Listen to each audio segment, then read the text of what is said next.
New York. Here is an interplanetary botany discovery that took college students and not scientists from America's National Aeronautics and Space Administration (NASA) to find hops, the flowers used to add a pleasant bitterness to beer, grow well in Martian soil. "I don't know if it's a practical plant, but it's doing fairly well," said Professor Edward F. Ginnon of Astronomy and Astrophysics at Villanova University. Last semester, 25 students took his class on astrobiology, about the possibility of life elsewhere in the universe. For the laboratory part of the course, the students became farmers, experimenting to see which crops might grow in Martian soil and feed future travelers there. "I was trying to come with a project for the students to do, a catchy project that would be fairly easy," Professor Ginnon said. "I kept telling them, you're on Mars, there's a colony there and it's your job to feed them. They're all depending on you." He presented the findings last Friday at a meeting of the American Astronomical Society in Washington, D.C. But soil from Mars. Of course, no one has yet brought back anything from the Red Planet, but spacecraft such as NASA's Phoenix Mars lander have analyzed Martian soil in great detail. Based on those measurements, scientists have come up with a reasonably good reproduction on Earth crushed basalt from an ancient volcano in the Mojave Desert. It is available for purchase, and Professor Ginnon bought 45 kilograms. Martian soil is very dense and dries out quickly, perhaps better for making bricks than growing plants, which have trouble pushing their roots through. That includes potatoes, the savior food for the fictional Mark Watney in The Martian, the book by Andy Weir, and later a 2015 movie starring Matt Damon about a NASA astronaut stranded on Mars. For the most part, the students chose practical, nutritious plants such as soybeans and kale in addition to potatoes.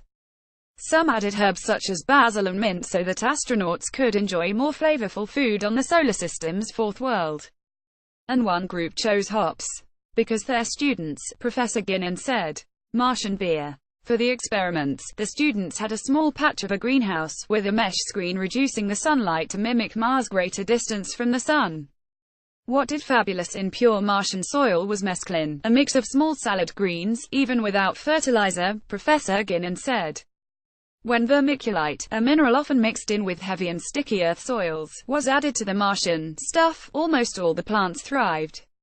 Because astronauts would likely not be hauling vermiculite from Earth, but might have cardboard boxes, Professor Ginnon also tried mixing cut-up cardboard into the Martian soil. That worked too. One group of students hypothesized that coffee grounds could similarly be used as a filler to loosen up the soil. They figured the astronauts would be drinking coffee anyway, and coffee would also be a natural fertilizer. Also, it may help acidify Martian soil, said Ms. Elizabeth Johnson, a Villanova senior who took the class. Mars soil is alkaline, with a pH level of 8 to 9, she said, compared with 6 to 7 on Earth. "We think the coffee has a lot of potential," she said.